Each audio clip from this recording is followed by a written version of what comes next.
Hello friends, இந்த ஒரு வீடியோவில் 10th ரிசல்ட் எப்படி மொபைல் மூலிமா ஈஸியாக செக் பண்ணுறேன்னு சொல்லி தான் பார்க்க போகிறோம். பயமாக இருக்கா? இதுக்கப்புறம் இன்னும் பயங்கரமாக இருக்கும். கூகுள் சர்ச்சிங்கில் டிஎன் போர்டு ரிசல்ட்டுன்னு சொல்லிட்டு சர்ச் பண்ணுங்கள். ஸோ ஃபஸ்ட்டாக இருக்கிற டிஎன் போர்டு ரிசல்ட்டுங்கிற வெப்சைட் வந்து கிளிக் பண்ணிக்கோங்க. ஸோ வெப்சைட் ஓப்பன் ஆனதுக்கப்புறம் எக்ஸாமினேஷன் ரிசல்ட்டுன்னு சொல்லிட்டு உங்களுக்கு இந்த மாதிரி ஒரு பேஜ் வந்து ஓப்பன் ஆகும். ஸோ இப்போ நான் வீடியோ ரெக்கார்ட் பண்ணிகிட்டு இருக்கும்போது பார்த்தீங்கன்னா இன்னும் 10th ரிசல்ட் வந்து ரிலீஸ் பண்ணல. ஸோ இதில் பார்த்தீங்கன்னா May 16th 9:10 AM வந்து ரிசல்ட் வந்து ரிலீஸ் ஆக போகிறதா மென்ஷன் பண்ணியிருக்காங்க. ஓப்பன் ஆனதுக்கப்புறம் பார்த்தீங்கன்னா உங்களுக்கு ஒரு லிங்க் மாதிரி இருக்கும். அதை நீங்கள் கிளிக் பண்ணதுக்கப்புறம் ஸ்க்ரீனில் தெரிகிற இந்த மாதிரி ஒரு பேஜ் வந்து ஓப்பன் ஆகும். ஸோ இதில் வந்து ரிஜிஸ்டர் நம்பர் வந்து கேட்டிருப்பாங்க.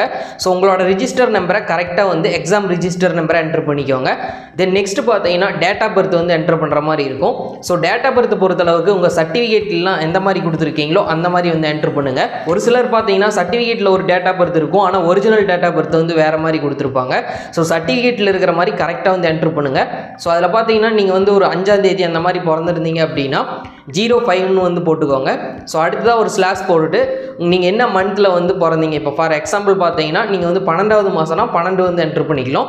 இன்கேஸ் வந்து நீங்கள் 1வது மாதம் வந்து பிறந்திருந்தீங்கன்னா 0 வந்து ஆட் பண்ணிவிட்டு அப்புறம் வந்து 1 போடுங்க. அப்படின்னா மட்டும்தான் உங்களுக்கு வந்து எடுத்துக்கும். ஸோ அடுத்ததாக பார்த்தீங்கன்னா என்ன இயர் வந்து பிறந்தீங்களோ அந்த இயரை என்ட்ரு பண்ணிவிட்டு கெட் மார்க்குங்கிறத வந்து கிளிக் பண்ணிங்க அப்படின்னா ஒரு ஃபியூ செகண்டில் உங்களால் 10th ரிசல்ட்டை செக் பண்ணிக்க முடியும். இந்த வெப்சைட்டில் பார்த்தீங்கன்னா நீங்கள் வந்து நெட்டு ஸ்லோவாக இருக்கிற பக்கம் ட்ரை பண்ணிங்க அப்படின்னா உங்களுக்கு பஃபர் ஆகிட்டே இருக்கும். அதனால் நெட்டு கொஞ்சம் ஸ்பீடாக இருக்கிற பக்கம் ட்ரை பண்ணுங்கள். ஸோ நிறைய பேர் யூஸ் பண்ணுறதுனால உங்களுக்கு வந்து ஒரு சில டைம் வந்து வெப்சைட் வந்து எரர் ஆகும். ஸோ அதுக்கப்புறமேட்டு நீங்கள் அகைன் ட்ரை பண்ணும்போது தான் இந்த வெப்சைட்டில் வந்து நீங்கள் என்ட்ரு ஆகி நீங்கள் ரிசல்ட்டை வந்து செக் பண்ண முடியும். ஸோ இந்த ஒரு இன்ஃபர்மேஷன் யூஸ்ஃபுல்லாக இருந்துச்சுன்னா வீடியோக்கு ஒரு லைக் பண்ணிக்கோங்க. ஏதாச்சும் டவுட் இருந்துச்சுன்னா கமெண்ட்ஸில் கேளுங்க. மறக்காம இந்த ஒரு வீடியோவை உங்கள் ஃப்ரெண்ட்ஸ் ஆர் ஃபேமிலி மெம்பர்ஸுக்கும் ஷேர் பண்ணிக்கோங்க. உங்கள் ஃப்ரெண்ட்ஸ் ஆராச்சும் 10th ரிசல்ட்டுக்காக வெயிட் பண்ணிட்டு இருந்தாங்கன்னா இந்த ஒரு வீடியோ எங்களுக்கு ரொம்பவே யூஸ்ஃபுல்லாக இருக்கும். இன்னும் நம்ம சேனலை சப்ஸ்கிரைப் பண்ணாமல் பார்த்துட்டு இருந்தீங்கன்னா சப்ஸ்கிரைப் பண்ணிவிட்டு இன்ஸ்டாகிராம்லேயும் ஃபாலோ பண்ணி வச்சுக்கோங்க. நெக்ஸ்ட் ஒரு யூஸ்ஃபுல்லான வீடியோவில் பார்க்கலாம். Bye friends.